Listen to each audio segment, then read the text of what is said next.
Genius rocked the wheelchair. He lunged forward with all his might. He ignored the pain of his fall, climbing up the stairs with his arms. The police rang the bell at the door. He struggled to support his upper body. Alec? I'm here to see Jerome Morrow. Yes, it's me. Come on.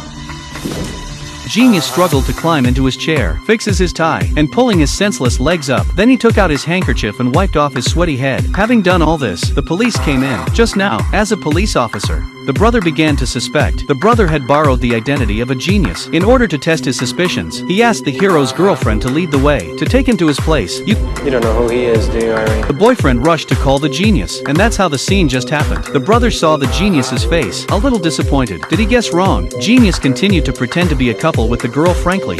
Although the girl was confused, but still fully cooperate, the brother was not determined, wanted to test blood on the spot. The result was, of course, a pass. The man in front of him was a genuine genius. He walked down the stairs, decided to go to the basement to see, and at that moment, his brother was hiding there. In the nick of time, the phone rings. A colleague told him the killer was caught.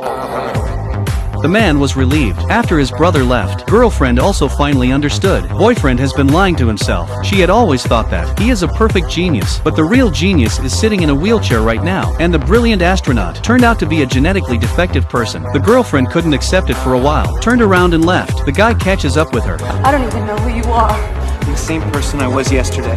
You're a godchild? I'm here to tell you that it is possible.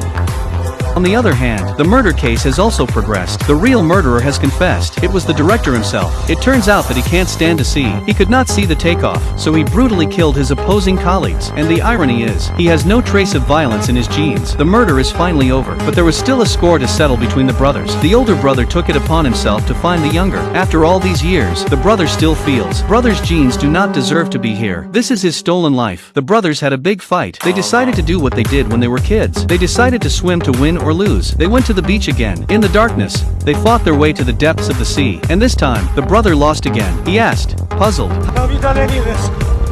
You want to know how I did it?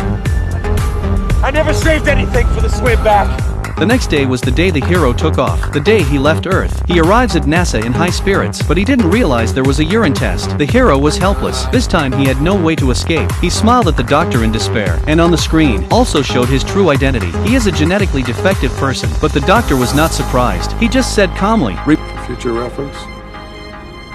Right-handed men don't hold it with their left.